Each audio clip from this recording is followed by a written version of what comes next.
Thank you بولنا سیکھیے۔ حدیث پاک میں ہے، آپ علیہ الصلوۃ والسلام نے ارشاد فرمایا، من لم یشکر الناس لم یشکر اللہ، جو لوگوں کا شکریہ ادا نہیں کرتا وہ خدا کا بھی شکریہ ادا نہیں کرتا۔ گویا خدا کے شکر گزار بندے بننے کے لیے ضروری ہے کہ لوگوں کے بھی شکر گزار بنے۔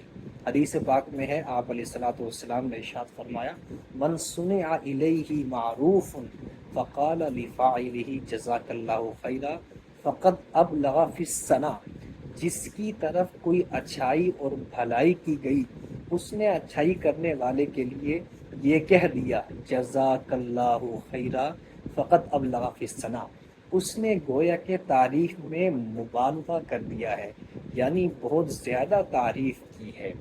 تو تعریف کرنا، حوصلہ افزائی کرنا، یہ خدا کے شکر ادا کرنے کے مترادف ہے۔ اس لیے دل بڑا کیجئے، جو آپ کے ساتھ اچھائی کرتا ہے، بھلائی کرتا ہے، اس کا ضرور شکریہ ادا کریں۔